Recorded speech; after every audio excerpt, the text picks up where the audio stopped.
en su casa como cada noche en este 10º año del programa.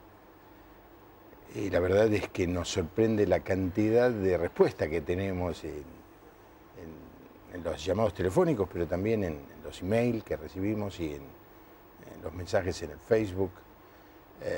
Leemos cada cosa atentamente. Le digo a todos los que nos escriben, leemos atentamente cada cosa que nos escriben. No siempre lo podemos hacer en el horario del programa porque hay 2 teléfonos y un celular recibiendo mensajes de texto y a veces agotan o superan lo que las personas que están allí pueden hacer.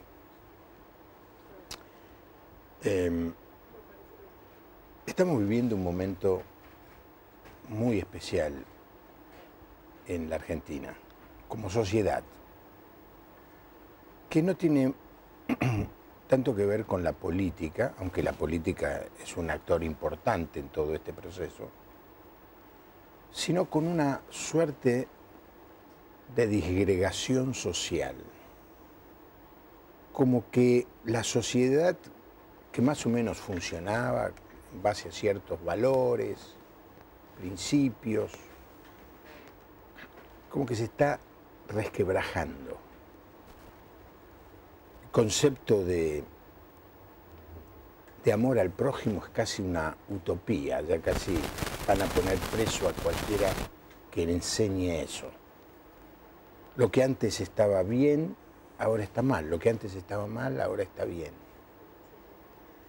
Y en medio de toda esta confusión, que es cierto que es mundial, pero que en la Argentina adquiere ribetes muy profundos, y lo digo porque he viajado, gracias a Dios, he conocido otros países, he vivido algún tiempo en otros países, y no se ve lo que se ve aquí. Y todos estamos choqueados. Y el tema de hoy, vamos a tratar de ver qué es lo que nos pasa como país y si hay alguna salida, alguna respuesta que podemos dar. Es el tema este de los linchamientos. Palabra que viene de un juez llamado Lynch, que justificaba que al no haber estado, la gente hiciera justicia por mano propia. En la década del 1700, 1800, en Estados Unidos, Lynch. Y ahí dice que toda la gente que se llama Lynch de apellido lleva ese estigma, ¿no? Esa carga. De allí, linchamiento. Y empezaron a aparecer una y otra en zonas pobres, y ayer en La Recoleta, que es la cosa más exquisita de la ciudad de Buenos Aires, en barrios humildes y en barrios acomodados, hecho por gente sin mucha educación y hecho por gente con mucha educación. Y se ha presentado una discusión tremenda. He escuchado programas, visto el otro día el secretario o el ministro de Seguridad de la provincia de Buenos Aires, que rara vez va a un programa de televisión, el intendente de Ezeiza, hablando, y a partir de una experiencia personal. Yo no sabía, lo habían asaltado, tiene una bala en un dedo, y salvó a su esposa y a su hija, y a partir de allí su mirada de esta realidad es totalmente diferente. ¿Qué nos pasa? Convoqué a María Elena Mamarian, que es alguien que nos ilumina muchas veces en el programa, y a Agustín Sosa, que es también psicólogo, como María Elena, a ver si podemos conversar. Y, por supuesto, vamos a abrir los teléfonos para que la gente haga su aporte. ¿Qué tal, María Elena? ¿Cómo estás? Bien, muy bien. La verdad que me hubiera gustado estar en un programa con un tema más grato, pero entiendo que es un tema necesario. Sí, sí. Porque estamos todos preocupados, ¿no? Sí. Porque lo que yo estoy tratando de decir, el hecho es lamentable, pero después, bueno, ¿y qué haría si me pasa a mí? ¿Cómo reaccionaría si estuviera en una circunstancia así? Y la otra es hacia dónde vamos. Sí. Porque esto parece sin control, ¿no? Sí. Creo que eso nos No, atemoriza. sí. ¿Y qué es lo que nos está pasando, María Elena, de tu perspectiva como psicóloga? Bueno, yo quiero aclarar que yo no soy una especialista en temas sociales. Y generalmente mi trabajo tiene que ver con lo más reducido que es el ser humano en su individualidad, en su familia, pero evidentemente estamos insertos en un medio social que nos atraviesa. Justamente me llamó la atención que hoy los últimos pacientes que atendí hasta hace un ratito, todos vinieron diciendo lo mismo, ¿no? Decían, no sé qué pasa, pero todos expresaron algo así como una crispación social, en el subte, en el colectivo, en las paradas. Yo no sé si es porque mañana hay paro nacional y la gente estaba más movilizada, pero me llamó la atención que lejos de venir con el tema personal, que por supuesto después se desarrolla, todos aludieron al entorno, ¿no? Entonces evidentemente no nos podemos abstraer y no nos debemos abstraer, somos parte de esta sociedad. Sí. Y está bueno que analicemos qué nos pasa y sobre todo que podamos... A ver, mi aspiración con este programa por ahí es decir, algo se puede hacer, puedo aportar algo, porque si no, también caemos en esto del pesimismo de no se puede hacer nada, ¿no? Y yo espero que podamos tener una mirada esperanzadora al terminar el programa. Espero que sí. Debemos hacerlo, sí. Agustín, bienvenido. Es la primera vez que estás en el programa, ¿no? Juan Pablo, un gusto estar acá. Sí, lo mismo. Uno está indignado, triste, porque hemos vivido unos cuantos años, yo tengo 52 años, y en nuestra niñez era otra Argentina. Ahora, estos valores que nosotros tenemos siguen, yo creo que están, tenemos una masa de población inteligente, una masa de población con valores, con ganas de vivir, con ganas de trabajar. Así que nosotros podemos retomar lo que tenemos. Lo que estamos viviendo creo que es básicamente... Bueno, la ausencia del cumplimiento de normas, ¿no? Porque lo que se llama transgresión o desviación es cuando una norma que a nosotros nos permite convivir, por ejemplo, nos permite estar acá, dialogar, una norma de convivencia, no se cumple, ¿no? Sencillamente podría ser que uno de nosotros empiece a tirar las cosas de aquí, ¿no? De este lugar, pierda la razón y no podamos seguir en esta charla. Sí. Esa es una desviación a una norma que nosotros implícitamente tenemos. Y así hay cantidad de normas de convivencia. Después tenemos los delitos, que son transgresiones a normas, a leyes, muy bien, a leyes instituidas. Cuando la sociedad está en este estado donde tenemos que poner justicia en la calle, que es algo atroz, ¿no? Porque esto es algo que debe garantizar el Estado. Cuando las personas tienen que tomar armas o defenderse por sí mismas, es que el Estado, o el que gobierna el Estado sería, ¿no? Que conduce el colectivo de las instituciones, que no es de ahora, ¿no? Esto viene de varias décadas, no nos está conduciendo, no garantiza nuestra seguridad, que es una necesidad básica, ¿no, María Elena? El amor, la sensación de seguridad, la sensación de pertenecer a un grupo, son necesidades básicas del ser humano. Entonces, cuando sentimos que nuestra vida no vale nada y que no nos defienden, volvemos a la época de, no sé, los gauchos que andaban con sus facones, o del lejano oeste, que no había un Estado que garantice esa seguridad, ¿no? Pero por un lado está esta desintegración de lo que es la seguridad, esta falta de seguridad garantizada por el Estado. También podríamos hablar del polo de que produce el delito, ¿no? Sería otro tema interesante, que hay delitos de altas esferas, hay delitos cotidianos. Nosotros ahora creo que lo que nos convoca es nuestro sufrimiento cotidiano, que nos asaltan, nos matan, nos roban, ¿no? Esto en lo cotidiano, uno dice, bueno, ¿qué pasa? Que no se cumplen las normas. No que haya más cárceles necesariamente o más presos, que haya menos delincuentes también, ¿no? Que haya valores sociales que tenemos en la Argentina que se retomen. Por ejemplo, la cultura del trabajo.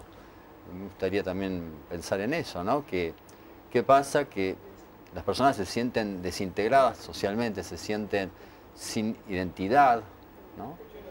cosa que existía años atrás con las personas trabajaban, sí. se sentían ¿no es cierto?, parte de un grupo. Estás con una planteando, dignidad, Agustín, una estás dignidad. planteando un montón de temas Que para podemos conversar. ir Vamos a conversar. Es un popurrí de temas, ¿no? Sí. Pero justamente eso también promueve la desintegración social, ¿no es cierto? Déjame que dé los sí. teléfonos. Bueno. Estamos, por supuesto, en este miércoles, aquí en vivo, 9 de abril, y los teléfonos salen en pantalla, usted los conoce, pero lo decimos porque seguramente hay personas que están escuchando esto por alguna emisora de radio, que está tomando la señal televisiva y la pone al aire en la radio, caso nuestra radio aquí, Radio Armonía, en la zona de 3 de febrero, Caseros. Hay mucha gente que no prefiere, mire, claro, con mi cara, ¿cómo no va a preferir eso? Prefiere escuchar y no ver. Y yo le comprendo. Bueno, con la mía, lo mismo. Comprendo ese deseo. No, me dice un amigo mío, dice, me acuesto, tengo la radio y me quedo y escucho el programa. Bueno, por eso le doy los teléfonos, salga de la cama y llámenos. 4568-6452, 4568-6667, y el teléfono celular para recibir mensajes de texto es 011, porque es un teléfono aquí de la Capital Federal, 6041-3585. Ya recibimos 2 mensajes. Laura, de Capital, dice: ¿cree usted que esto pase a mayores y que la calle sea imposible de transitar? Esto va a ser tierra de nadie, reflexiona Laura. Ingrid, de Córdoba: lo felicito por el programa, lo miro todas las noches. Y pregunta: ¿lo que está pasando puede producir una guerra civil? Bueno, son preguntas que no me animo a contestar, quizás puedo reflexionar. Tal vez esto refleja el miedo de la población, ¿no? Así como los linchamientos es un síntoma de lo que está ocurriendo, esta pregunta creo que refleja el temor que estamos teniendo de que esto continúe como una ola, los como otros una días, avalancha, digamos, en los otros ¿no? días estuvo en televisión alguien, que ahora estoy tratando de recordar quién era, dijo: el problema es que hay 1/3 de ciudadanos que el país no los necesita. Así dijo. 1/3 de ciudadanos que si no estuvieran, el país seguiría funcionando igual. Fue fuertísimo lo que dijo, y después me pregunté, ¿qué siente una persona que es parte de ese tercio? Bueno, ¿qué está sintiendo?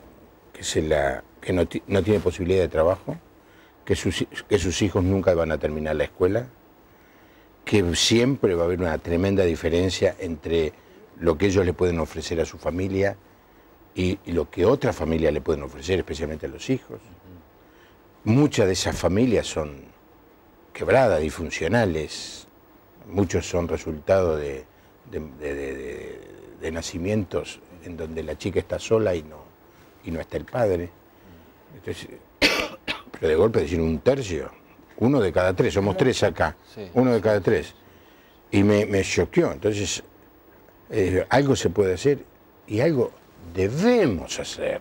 No es que sí se puede hacer, debemos hacer, cosa que me parece que es todavía una tarea pendiente.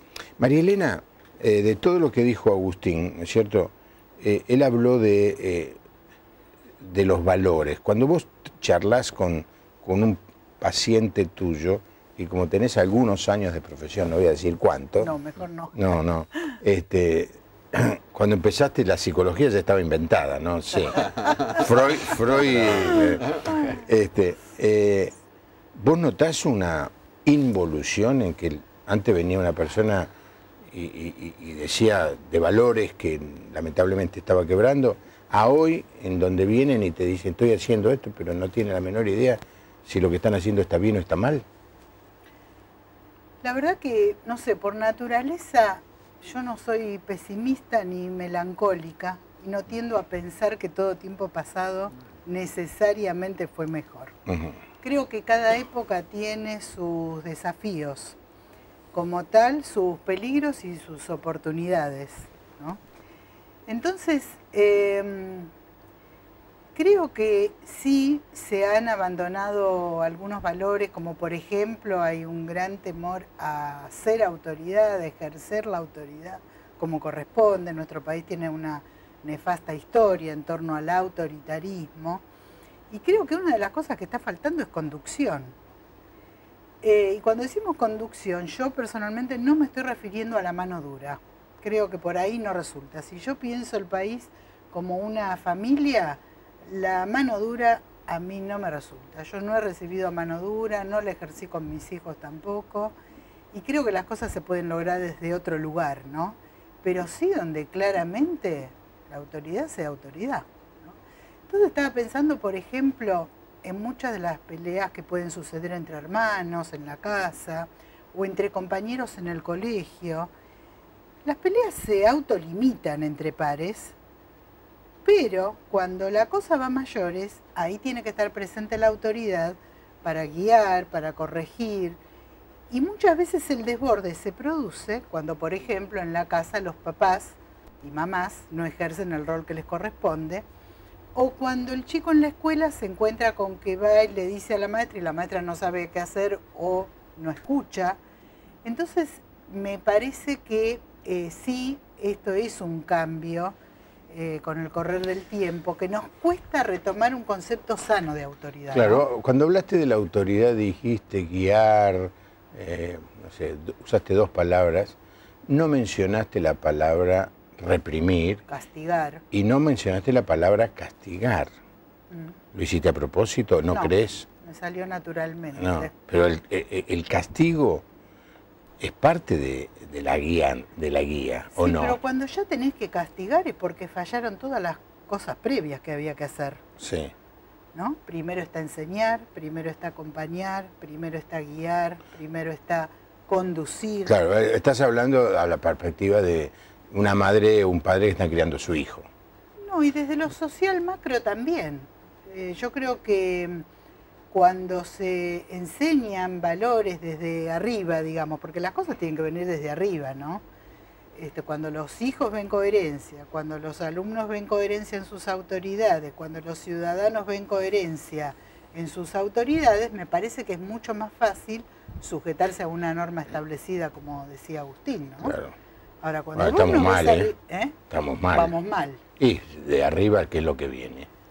El adversario es un enemigo, lo tengo que destruir. El que piensa diferente lo tengo que difamar. A la persona que no hace lo que yo le digo, le pongo un piquete en la puerta de la empresa.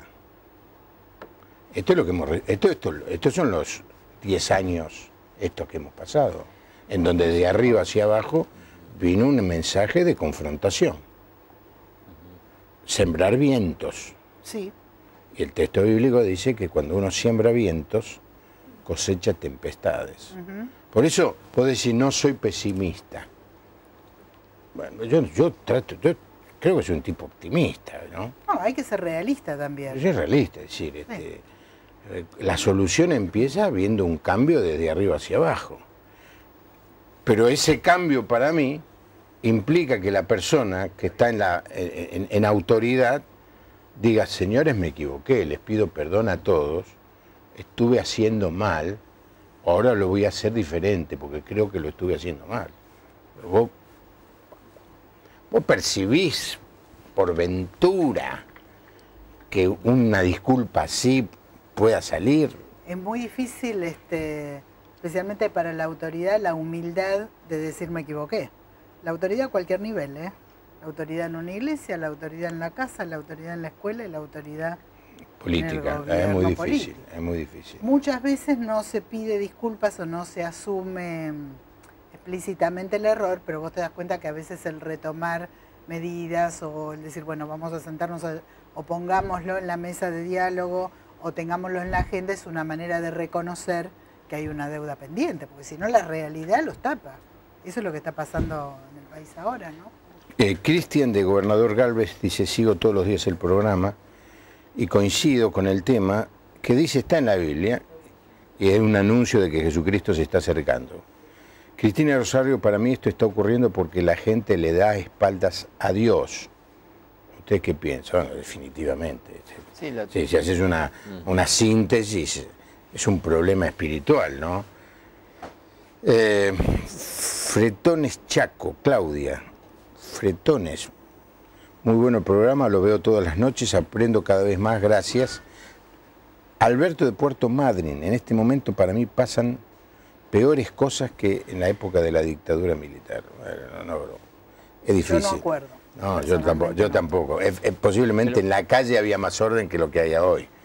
Pero por abajo en aquella época sucedían cosas siniestras, trágicas. Trágicas. ¿No? Sí, tal vez lo mismo, ¿no? Es la sensación de la persona que vive el día a día y ve que no tiene protección, seguridad. Y yo escuché un comentario en uno de los matutinos muy interesante acerca de esto, ¿no? De ni mano dura, ni mano blanda, lo justo, ¿no es cierto? Las personas necesitamos también cierta guía, ciertos parámetros para vivir, que como comenté antes, por ahí un niño que se crió en un ambiente marginal no lo tiene. Es todo un tema este, ¿no? Una persona con hambre, marginada, sin identificación, no hay forma de pararlo, no tiene freno, no tiene parámetros para comportarse, ¿no? Entonces, en todo caso, la justicia o la ley, la norma, sería la rehabilitación, como dice la Constitución. Nosotros tenemos la Constitución, que es maravillosa, ¿no? Volver a ella también. Las cárceles no son para castigos, rehabilitación, resocialización, educación, que habría que empezar desde la niñez, ¿no? Pero en este estado de cosas, bueno, la persona que lastima el tejido social, algún tipo de corrección, resocialización, reinserción, es necesario, ¿no? El castigo por sí mismo va a provocar, como ya sabemos, una persona más violenta, ¿no? Si la cárcel se transforma en un lugar de castigo, de martirio. Y lo que estamos viendo esto de los linchamientos es el castigo público, digamos, el suplicio de la persona que, bueno, cometió un delito, que públicamente se exponga a una, como eran los apedreamientos en la antigüedad. En la Biblia tenemos casos, ¿no? De personas que eran apedreadas públicamente. Claro. ¿No es cierto? De hecho, los judíos, ya que estamos en Semana Santa, sí, los judíos no tenían derecho a matar a nadie, por eso necesitaron que Pilato diera la orden de la crucifixión. Pero poco después apedrearon a Esteban. Ah, cierto. Y no tenían la libertad de hacerlo porque estaban en contra de una ley romana que prohibía los linchamientos, aunque en aquella época las lapidaciones, porque cuando se mata a alguien tirándole piedras se llama lapidar, ¿no? Pero lo hicieron, en el caso de Esteban lo hicieron. Y sí, y allí había una turba. Cometieron un delito. Cometieron un delito contra la ley romana. Sí. Bueno, los que linchan también cometen delitos. Pero lo que yo me pregunto, ¿qué le pasa por la mente a alguien, a un señor que trabaja, que tiene su familia, o a una, no sé, yo no he visto mujeres, pero que agarran a uno de estos ladrones y lo reducen, hasta acá está bien, lo mantenemos, llamamos a la policía, no esperan a la policía y le entran a pegar patadas. ¿Cómo es que una persona que es normal se convierte en un monstruo? Hoy leía un artículo muy interesante acerca de esto y hablaban del juicio a Eichmann, que se cumplen 50 años. Me acuerdo que Eichmann fue sacado del país en la época que se celebraba el sequicentenario de la Revolución de Mayo, o sea, 1960. Aprovechando que venían muchos contingentes, me acuerdo haber ido a ver el momento en que saludaban al presidente las distintas delegaciones, estar en Plaza de Mayo. Yo tenía 13 años y pasaban los granaderos y llegaba el auto presidente. No, fue espectacular eso, en la época de Frondizi. Los judíos aprovecharon esa movida, que llegaban aviones C-6 y qué sé yo, lo agarraron a este Eichmann, acá no muy lejos de aquí, cerca de Constituyentes y General Paz, se lo llevaron y lo juzgaron. ¿Cuál fue el problema que tuvieron en ese juicio? Que el hombre era un hombre de anteojito, humilde. Y los judíos lo hacían, los judíos lo hacían el culpable de los genocidios, pero no cerraba. Millones de personas muertas por este señor con anteojitos así. Que era, y él se defendió con decir, yo cumplía órdenes nada más, cumplía órdenes. Y la gran pregunta es, pero este es igual a este hombre que está ahí, es como yo. Sí, sí, sí. Es decir, yo puedo terminar siendo alguien parecido a Eichmann. Muy interesante en alguno de todos los diarios que leo de los artículos a la mañana, está eso. Es que es interesante lo que ocurrió también, ya que estás con Eichmann, ¿no? En la Alemania nazi, cuando se dio todo este genocidio, los años previos, ¿no? Lo que fue la tragedia de las agresiones al pueblo judío, que rompían sus negocios, los atacaban, los apedreaban. Lo que ocurría era que había un Estado que favorecía ese tipo de violencia. Sí, claro. O sea, las personas decían, sí, no me pasa nada, y a todos les parece bien, a todos estamos en lo mismo, ¿no? Entonces vamos a trasladar un poquito esa idea. Por un lado está la indignación de las personas que sienten, como dije antes, que el que nos gobierna, no digo solo este gobierno, el que sea, que gobierna el colectivo del Estado, nos está conduciendo a esta situación de violencia, de inseguridad, ¿no? Entonces, esa indignación sumada a un momento, ¿no? Un momento donde estamos frente a un delincuente. Decimos, por fin encontramos a alguien, ¿no? En quien depositar claro, la la ira. indignación, la ira, alrededor, todos de acuerdo, y entramos en un estado mental, Juan Pablo, como diríamos de horda. De horda es un grupo que actúa violentamente, sin pensar, sin razonar, emotivamente. Por eso ocurre en la salida de los estadios, ocurre en situaciones masivas, ¿no? La policía, implementa ciertas normas, que no se junten las hinchadas. Años atrás se juntábamos, ¿sabes? ¿No? Y se ocurría violencia constantemente, pero uno puede, sí, en una situación así, donde no hay ley, el entorno favorece, empuja. Y entro como sería, en psicología le decimos ataque-fuga. Es un estado como impulsivo, donde yo estoy, por ejemplo, en una manada de lobos y digo, empiezo a gritar, a correr, o en una situación que sé que me están por agredir, corro, no pienso, no razono. Pero tristemente ocurrido en Cromañón, ¿te acordás que las personas no podían razonar? Aparte que las salidas estaban bloqueadas, muchos no pudieron pensar en ese momento y siguieron a los demás, ¿no? ¿Cómo se llama ese? ¿El efecto masa? Sí, sí, es como un estado de masificación, casi hipnótico, te diría, ¿no? Donde seguimos lo que hace el otro. Por eso, viste, en las situaciones de incendio, cuando hay rol de incendio, tiene que haber alguien que ordene. Sí, sí, ¿no? sí. Viste que hay un líder que dice, bueno. Vos a la gente sacala, el plan de evacuación decirle, cálmense, me siguen. Entonces la gente sale de ese estado hipnótico, como te digo, hipnótico, y sigue al líder. Muy buena la reflexión. Sí. Carlos de Casero, para la licenciada Marbarán, creo haber entendido que lo que dijo la licenciada es que a los ladrones se los encarcele y se los reeduque. Pregunta. No sé si te referiste a eso. No, creo que lo dijo Agustín. Sí. Después lo va a contestar. Fabián de Santa Fe, muy bueno el programa.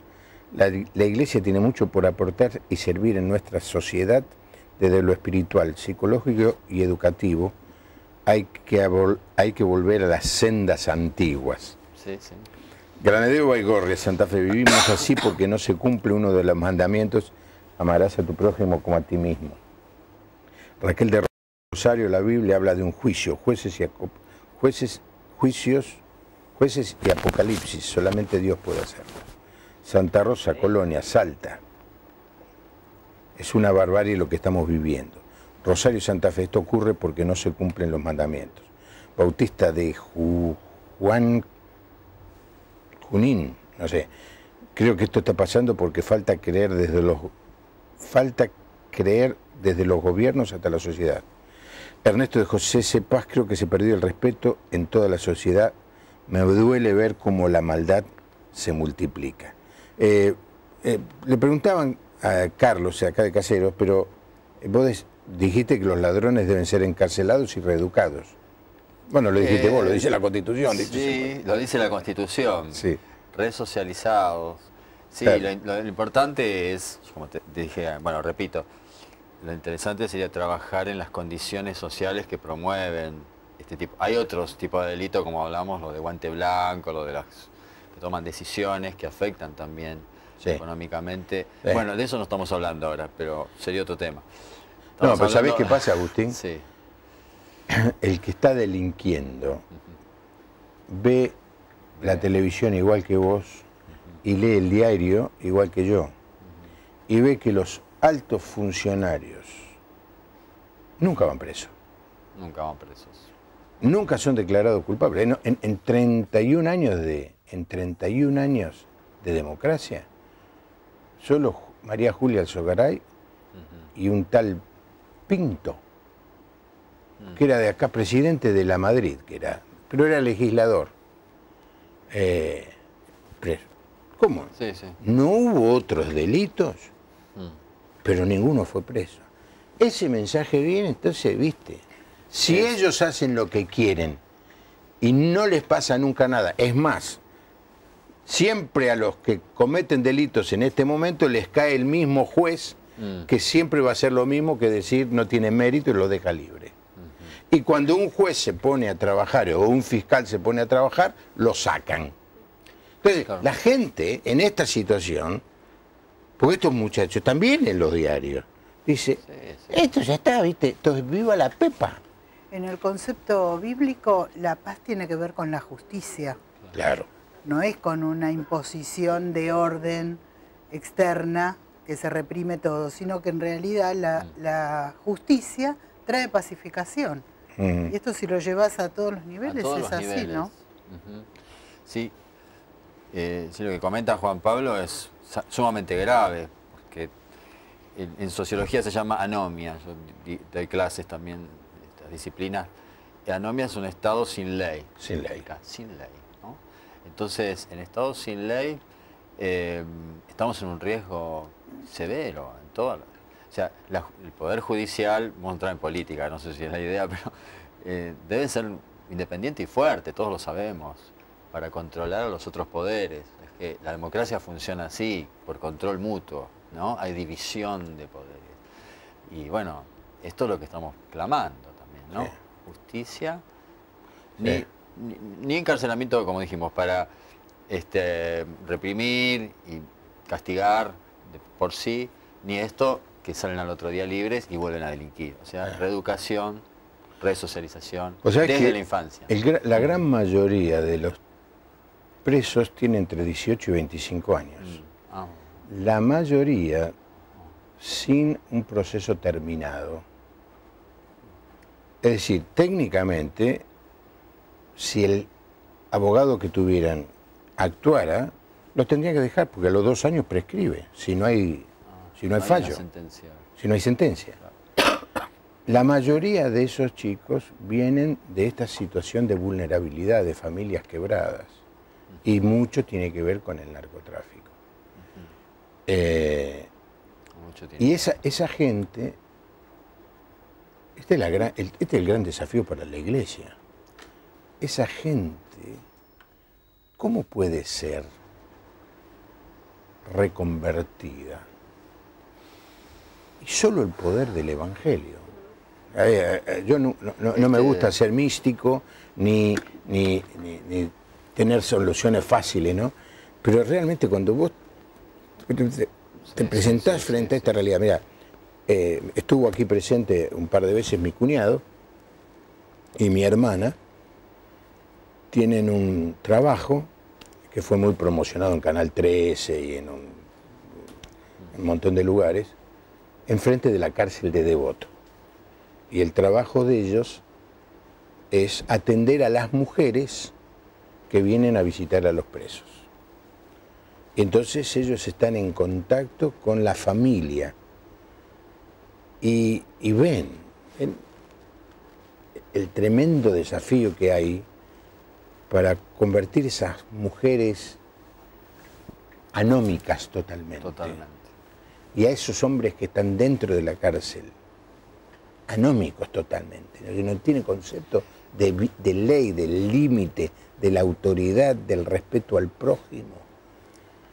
Y la política, estos candidatos que andan dando vueltas, todos ellos no tienen el argumento para convertir a esa gente.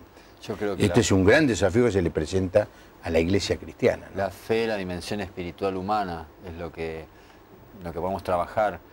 Sí, me acuerdo de un psiquiatra que entrevistó a un joven delincuente y le dice, ¿no te dio pena, culpa golpear a esa anciana? ¿Qué es culpa, pena? Pero lo decía, sí, no mentía, lo decía, no tenía internalizado esto que para nosotros es algo normal, habitual. Sí. O sea que porque habría que preguntarse quién sintió pena por él, ¿no? Sí, sí. ¿Cómo se educó en los sentimientos para despertar compasión por el otro? ¿Habrá sido un chico? A los psicólogos nos acusan de que justificamos todo, ¿no? Ahora, una cosa es comprender la situación y otra cosa es justificarla. Vos antes explicabas cómo se da esto del comportamiento en masa, ¿no? No estamos justificando, pero estamos comprendiendo cómo se comporta un individuo en masa. Lo que a mí me asusta es que fuera de ese momento de emoción violenta, muchos argentinos piensan que los linchamientos están bien. Es decir, que fríamente en sus casas... Pero es impresionante, María Elena. La mayoría todo el periodismo y todos los políticos dicen el linchamiento está mal, pero bajás a leer los comentarios en las redes sociales y te asustás. Hoy salió una noticia de que el Papa dice que sintió en su corazón la patada que le dieron al chico en Rosario. Sí. Bueno, la noticia, y que él también sintió lo que el corazón, no sé qué, la frase, de aquellos que apalearon a este chico y lo terminaron matando. Bueno, la noticia, comentario, algo que dice el Papa Francisco. Lee los comentarios que salen después y te asusta, porque vos decís, esta es la gente, esta es la audiencia, es nuestro pueblo. Este es el pueblo, que con toda libertad se mete en el Clarín. Yo leí los de Clarín y los de Perfil. Y vos decís, me asusta pensar, porque esta gente, primero faltarle respeto al Papa, pero sin anestesia, ¿no? Sí, diciéndole de todo. Y después, justificando. De golpe te encontrás con que hay lugares con carteles que dicen, si llegás a robar acá y te agarramos, te matamos. Cosas así. Entonces, pero es un síntoma. Es un síntoma. Mucha atención. ¿Un síntoma de qué enfermedad? De la desintegración del tejido social, de la falta de valores, de normas, de cuidado al prójimo. Sí. Ahora, recién hablábamos del poder del Evangelio, ¿no? Y vos decías que no te gusta ser místico, y doy prueba de eso, porque tus mensajes son muy prácticos. Y la verdad que hay que volver al Evangelio más básico y práctico, porque las verdades declamativas las conocemos. Pero después, ¿cómo las hacemos prácticas, no? ¿Vos sabés qué? Perdóname, y estaba pensando en el rol de la Iglesia en este sentido, en los temas de prevención, en los temas de reeducación en valores. Dios tiene mucho para decir acerca de cómo vivir en comunidad familia, en comunidad iglesia, en comunidad social. Y creo que como iglesia tenemos que ser transmisores de eso, ¿no? En forma práctica. Ahora, no es solamente lo que enseñamos verbalizando, sino lo que hacemos. Así como nuestros chicos miran más lo que hacemos que lo que decimos, la gente que no pertenece quizás a la comunidad de fe, mira más lo que hacemos que lo que decimos, porque podemos enseñar muy lindas verdades, pero después cómo actuamos Sí. con el vecino, con el prójimo, con la ira aparentemente justificada que podamos tener, ¿no? Sí. Ahí está la verdad de lo que creemos.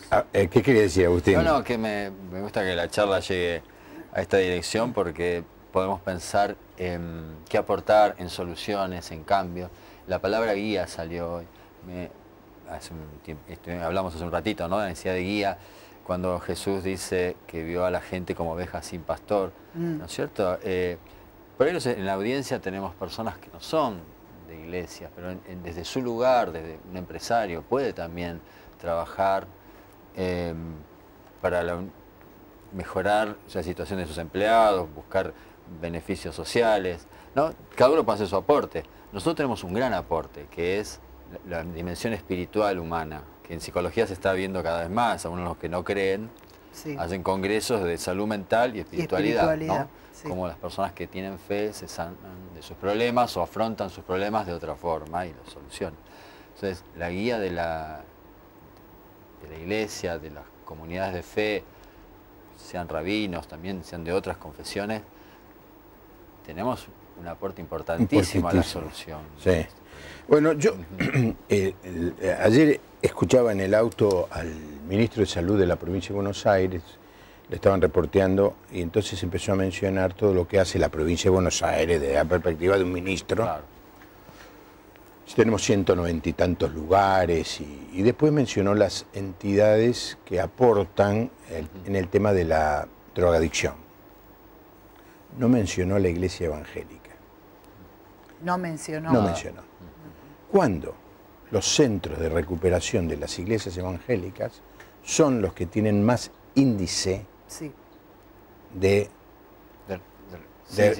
éxito. De recuperación. De recuperación. Gracias, María Elena. Lejos. Sí. El Cedronar hablaba de que tenía un 2 o un 3%. En los centros evangélicos hay un 20 o un 25%. No lo mencionó. ¿Por qué?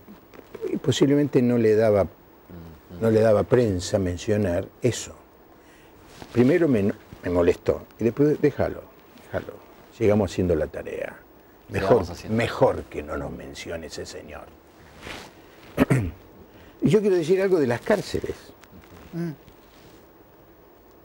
Cuando apresaron a un hombre que había hecho algo muy grosero,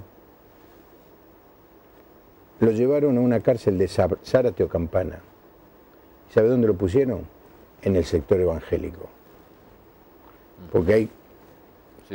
Espero que se hayan hecho evangélicos adentro de la cárcel, no vinieron de afuera siendo evangélicos, aunque cada vez hay más que dicen: yo fui a la escuela dominical, yo escuché el mensaje, adentro. ¿Por qué lo pusieron evangélico? Porque saben que no lo van a lastimar.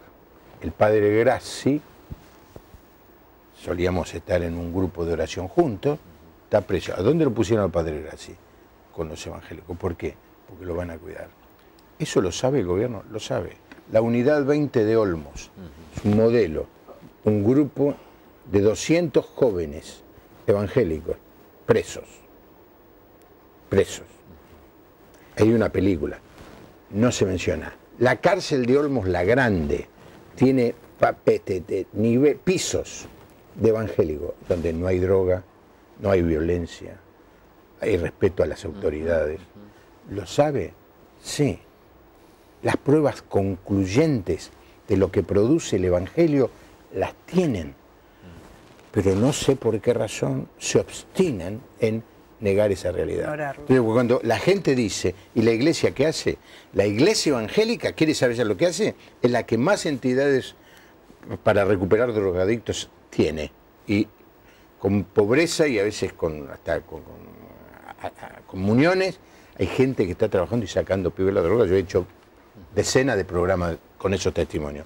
En las cárceles donde entra la iglesia evangélica y se le permite trabajar con libertad, cambia el clima, se recuperan las personas y el índice de que volvieron a delinquir de la Unidad 20 del 1%. 1%. Esa es la verdad. A veces el periodismo lo ha mostrado como un fenómeno raro, ¿no? Sí, pero no se le da... Las autoridades lo saben.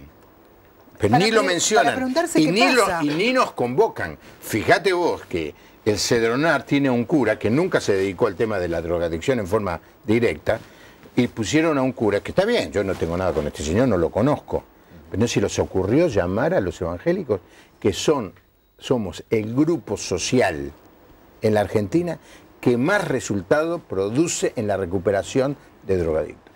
Esta es la realidad de gobiernos, y no solamente de este, de otros gobiernos, que como que les da vergüenza reconocer esto, porque significa decir el evangelio tiene poder.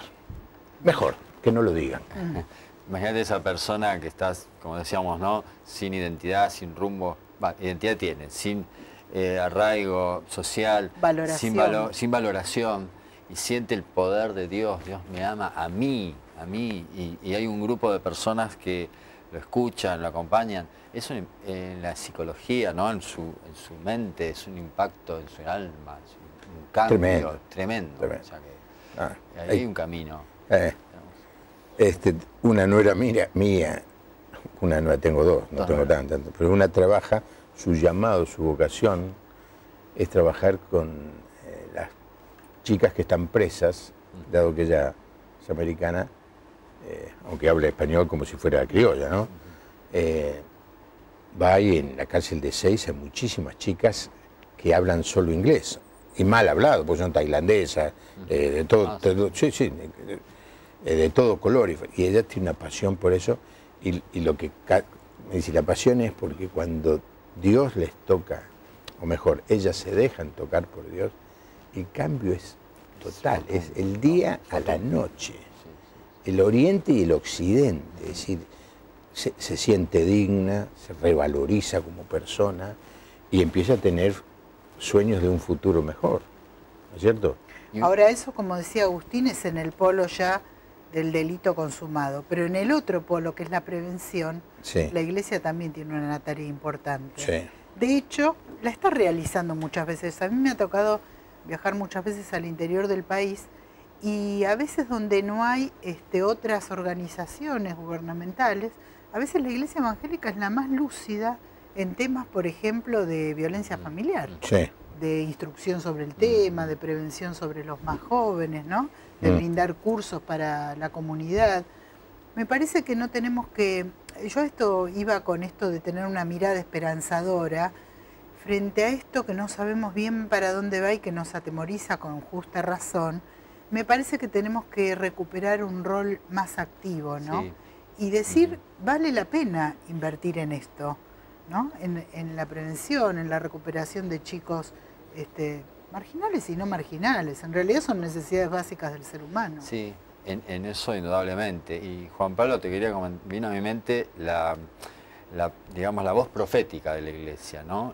Hablar en unidad a las autoridades, Sí. las que vengan, acerca de la necesidad de justicia, de equidad, ¿no? La voz profética de la Iglesia estuvo, hemos hecho marchas en una ocasión, pero creo que en este momento, no sé, porque estás más conectado con esto, te lo dejo como una inquietud. Sí, siempre falta, sí, pero no voy a entrar en el tema. No entramos en el tema. Yo no sé dónde terminé. A ver. Lidia Chaco, a mi entender, para revertir la delincuencia se necesita trabajar y respetar, pero desde los adultos, dice, no tenemos ese ejemplo. Esther de Santa Fe, en la época militar hubo 30.000 desaparecidos. Desde que estamos en democracia tendría que hacer el cálculo y lo superaríamos. Antonio de Bragado, hace años que se viene cambiando los valores y lo que era antes bueno ya no lo es. Es un deterioro continuo de la sociedad. Hugo de Varadero, dice, Internet, los medios de comunicación y la información provocan tendencias. A esto es lo que está ocurriendo. Bueno, respeto la opinión de Hugo, no coincido. Federico, no me gustó el comentario que hizo con respecto al gobierno. Y el papel de la Iglesia, se pregunta, bueno, sobre el papel de la Iglesia acabo de contestar, y bueno, Federico tiene todo el derecho, ¿no?, a que no le guste un comentario mío. Marcelo de Zárate, muy bueno programa. Luque, provincia de Córdoba, muy lindo el programa. Felipe San Juan, qué gran productor que es, no sé, y ahí se corta, no sé. Maxi, muchas personas roban sin que nos demos cuenta, estos son los políticos que se quedan con grandes vueltos. ¿Es verdad? ¿Es verdad? Oh, mirá vos. Juan de Rosario, todo hombre o mujer que está lejos de Dios es del mundo y por eso pasa lo que pasa. Familia Sáenz, felicitaciones, lo miramos todas las noches. Anónimo, posiblemente mensaje de texto y se olvidó de poner su nombre, la justicia no actúa. Laura de Paraná, muy bueno el programa, esto pasa porque la gente se aleja de Dios buscando su propio camino. Lidia de Pergamino, es muy importante el programa, comparto la idea del pastor, por favor pida una audiencia con la presidenta. Mira vos. Mira que me sugiere. Gladys de Río Cuarto, Córdoba. Hay malos valores en la sociedad, por ende en la familia, indiferencia total para el prójimo. Claro, hay que entender que los que están atendiendo el teléfono reciben un mensaje capaz que de 3 minutos. Ajá. Y tienen que tener la capacidad de reducirlo en 2 frases. Sí, sí. Hacen lo que pueden, ¿no? Pero me imagino que hay mucho más. Bautista de Junín, quisiera escuchar cantar, aunque sea algo cortito, a mi gran amigo Juan Pablo Ungarra. No. Usted quiere que la violencia aumente. Quiere que la violencia aumente. No, dice que la música calma a las fieras. Calma a las fieras. Un poco de música. Sí, bueno, depende de qué música, depende de qué cantor. Bueno, quizá... Sí. No es el momento de cantar, estamos en un tema... Yo por ahí resumiría un poco lo que estuviste leyendo. La sensación de caos, donde lo malo es bueno, lo bueno es malo. No acostumbrarnos a los televidentes, ¿no? Eso es la sensación de indignación, de querer justicia. Por lo menos reflexionar de que si había agredido a otra persona me voy a transformar en un delincuente yo. Porque hay un delito por lastimar a otro. Puedo ser yo pasible de una pena por tratar de hacer justicia por mano propia. Por lo menos desde ahí. Después, no acostumbrarnos a la agresión de ningún tipo, no tomarlo como bueno, la agresión, verbal, en los medios de transporte, poner límites, ¿no? Firmes, desde el afecto incluso, según la ocasión, ¿no? Me acuerdo de una persona que trabajaba con adictos, ¿no? Y me decía, los límites son muy necesarios, pero desde el amor, ¿no? Volviendo a lo tuyo, desde la vinculación, capaz hablamos acá de la paz, del shalom en las relaciones más cercanas, ¿no? Poner límites es necesario, desde el amor, no desde mi ira, mi bronca, mi agresividad, ¿no? Sí. La paz en todos los órdenes. Sí. María Elena, la reflexión final. Esta es la mía. Sí, pero te das cuenta que es un programa para seguir. Si esto sigue, voy a invitar a otras personas que como ustedes puedan ayudarnos a reflexionar. A mí me preocupa lo que nos pasa, pero tengo temor, después del artículo ese que reí de Eichmann, ¿no? Si yo estuviera en esa situación, ¿cómo reaccionaría? Sí. Le están pegando un tipo. Si ese tipo lastimó, violentó a mi hija o a uno de mis nietos, y lo tengo ahí en el piso, ¿viste? ¿Qué haría? Esa es la reflexión que yo hago hacia mí, ¿no? Sí, pero una cosa adentro. Me parece que es la defensa en el momento del hecho, bueno, ¿no? Donde ahí sí la reacción emocional es muy intensa, y otra cosa es que yo pierda mi identidad y me transforme en masa, ¿no? Me parece que es otra cosa. Y me parece que nuestro ejemplo es Jesús. Y en el momento de una mujer que quizás merecía ser apedreada, dijo, el que está libre de pecado tire la primera piedra. Con eso Jesús no justificó la vida disipada de esta mujer. Pero me parece que impidió que se actuara por justicia por mano propia, ¿no? Creo que tenemos que evitar eso. Sí. Tanto Agustín como yo pertenecemos a un ministerio que se llama Eirene Argentina, y Eirene quiere decir paz, armonía. Y lo traigo a colación porque justamente eso no es una publicidad que te No es una publicidad, no. No está cobrando acá el espacio. Es una asociación civil, es otra de las tantas que vos mencionabas que hace bien a la sociedad aportando nuestro grano de arena, ¿no? Y simplemente con lo que quiero terminar es con esto. A veces cuando yo llevo alguna charla sobre tema de violencia familiar, que lamentablemente me dice una especialista del tema sin querer serlo, yo muchas veces titulo la violencia un problema de todos. Si yo pienso que la violencia siempre es de los otros y nunca examino mi propia violencia, mi propio maltrato, mi propia posibilidad de maltrato, en mi círculo más íntimo, con mi empleada, con mi vecina, ¿no? Entonces siempre es de los otros el problema. Yo creo que si cada uno de nosotros partiéramos desde mi pequeño radio de acción para el bien o para el mal, me parece que la sociedad empezaría a cambiar. Es verdad que los que están en autoridad tienen más responsabilidad. Sí. Eso es indudable en cualquiera de las esferas. Pero yo también soy protagonista. Y mi llamado es eso, ¿no? A que cada uno de nosotros nos hagamos protagonistas. El problema no es de los otros, el problema es mío. Gracias, Agustín. Gracias, Elena. Ahí está saliendo la web de ireneargentina.com.ar. Interiorícese, visite esa página, hay todo un ofrecimiento muy variado que tiene que ver con el aconsejamiento, con la lucha contra la violencia. Y es una entidad, por supuesto, que, como otras que he mencionado, están sirviendo al Señor. La reflexión final, un minuto. Solamente yo puedo estar seguro de que no voy a cometer un delito o sumarme a una horda salvaje si mi vida está siendo controlada por Dios. Y quizá esta es la oración que nos tenemos que hacer todos. Señor, salgo a la calle, tengo que manejar, hay situaciones violentas todo el tiempo. Señor, yo solo reconozco que no puedo. Si yo estuviera solo, sería parte del problema.